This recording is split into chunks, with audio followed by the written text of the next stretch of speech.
Batting a baseball may seem easy to perform, but the human motor control system is very complicated. As the batter strikes the ball, he is shifting his base of support, activating muscles, maintaining balance, anticipating cues, and actively integrating information from multiple internal systems.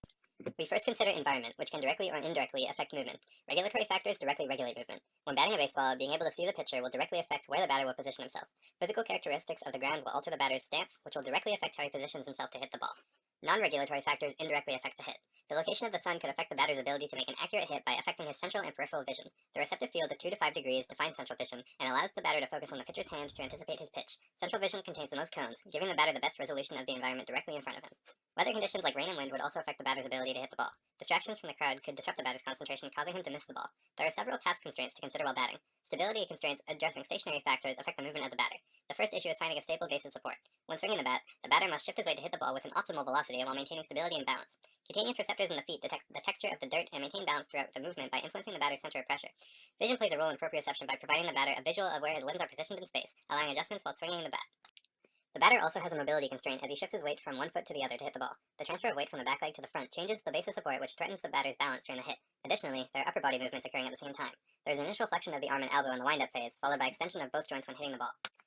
Through the somatosensory system, Golgi tendon organs sense and provide information about the load placed by the bat and muscle force via 1B afferent sensory neurons. The muscles being contracted or extended are detected by group 1A afferent sensory neurons and muscle spindles and will prevent fatigue through an inhibitory role when using too much force through descending tracts from the brain. Cutaneous receptors detect skin stretching, vibration, and pressure to regulate grip forces in order to manipulate the bat and achieve an optimal hit and prevent slipping out of the batter's hands. The weight and grip of the bat is therefore another regulatory factor. Muscle spindles detect dynamic change in muscle length through bag-1 fibers, which contain group 1A afferents. When the muscle spindle is contracted to swing the bat, alpha-gamma coactivation will occur. The alpha motor neurons will signal to contract the muscle fiber, and the gamma dynamic and gamma static motor neurons, which also connect to the muscle spindle, will be used to maintain the sensitivity of afferent connections. Joint receptors allow the batter to position his body to bat at the best angle and velocity. They provide feedback as to where the batter's body is relative to space to coordinate the body and limbs. They overlap in range, which provides a continuous feedback of your body, increasing accuracy and spatial resolution of the swing. This allows the batter to maintain balance while rotating the torso to generate torque so he can swing harder.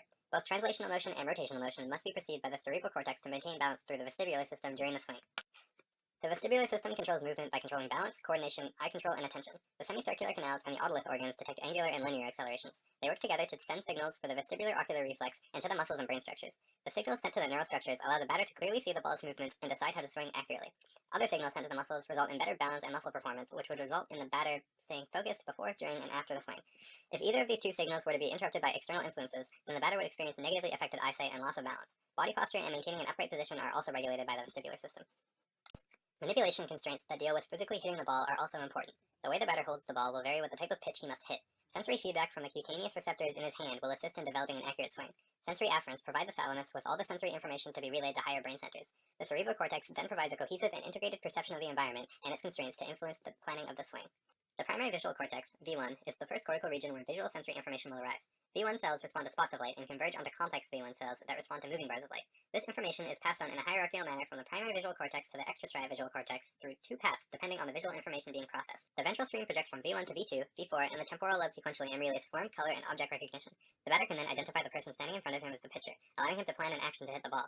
The dorsal stream projects sequentially from V1 to V2, the medial temporal region, and the medial superior temporal region, helping guide orientation and motion.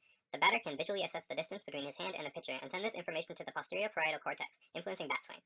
Within the spinal segments are four main neurons influencing the swing: interneurons, propriospinal neurons, projection neurons, and motor neurons. Interneurons are necessary connections which ensure proper muscle activation of flexors and extensors to accurately execute a movement. Propriospinal nerves provide important information such as the position of the batter's legs before and after the swing, as well as his arms as they pass from back to front.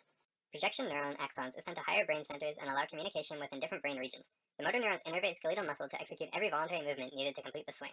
The somatosensory cortex utilizes the spinal cord. Through the medial lemniscus tract, touch, vibration, and conscious proprioceptive information ascends via supraspinal sections above the spinal cord to the somatosensory cortex. Touch and vibration information tells the batter if he has a steady base of support on the ground and a good grip on the bat. This pressure information is detected by the Pacinian corpuscles, and the vibration information is detected by the Meissner corpuscles. It is through the somatosensory cortex that the batter can be consciously aware of whether his feet and arms are in the correct positions for an accurate swing and if he is facing and aiming in the ideal position. Critical for proprioceptive and vestibular feedback, the somatosensory cortex integrates information from the muscle spindles, GTOs, and the cutaneous receptors. The thalamus acts as a central connection node linking many different regions of the brain. Visual information obtained by the batter is relayed via the optic nerve through the retinal and lateral geniculate nucleus neurons of the thalamus to the V1 area of the occipital cortex. Integrating all this sensory information, the intraparietal sulcus of the posterior parietal cortex transforms it into sensory motor information.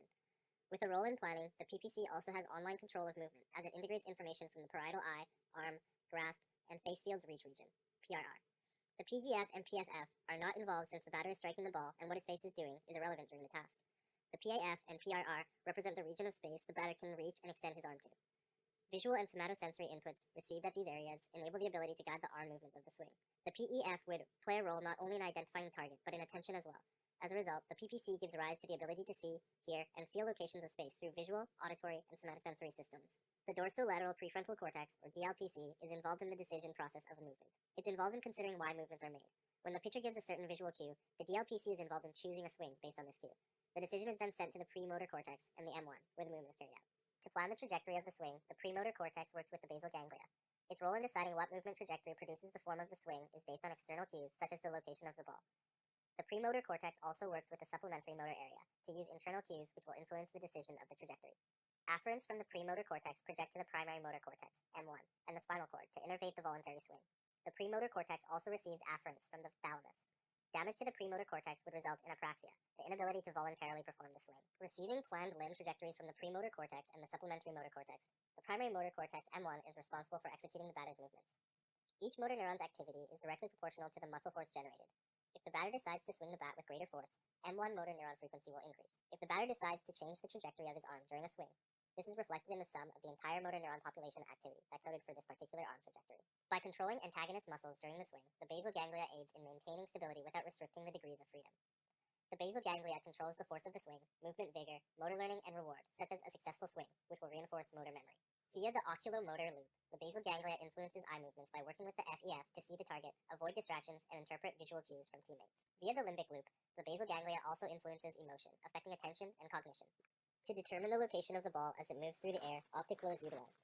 Optic flow is the continuous change over time of the spatial pattern of light reaching a point as it moves through its surroundings. Optic flow provides information to the batter on balance and stability, as well as movement of objects in the environment and time to contact. The mesencephalic locomotor region, MLR, plays an important role in the regulating initiation of movement via an unknown mechanism. If the batter has a lesion to the MLR, initiating the swing, despite prior experience and motor memory, would not be possible.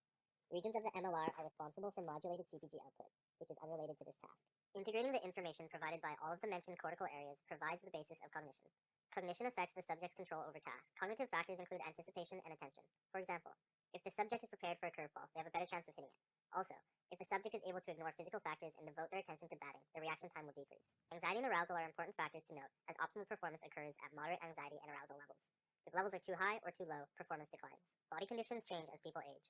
A general loss of brain mass in the cerebral cortex and central neurons gradually reduce processing speed and impair the ability to perform tasks. Cognitive processing is reduced, limiting the sensory motor system to fully react to body movements. With age, the visual system deteriorates, decreasing visual acuity, depth perception, and visual field. The sensitivity of cutaneous receptors diminishes, affecting grip and posture. Large decreases in muscle mass and joint flexibility result in decreased swing power and greater chance of getting injured should you fall. These deficits negatively impact environmental perception, individual factors, and the ability of the batter to accurately swing.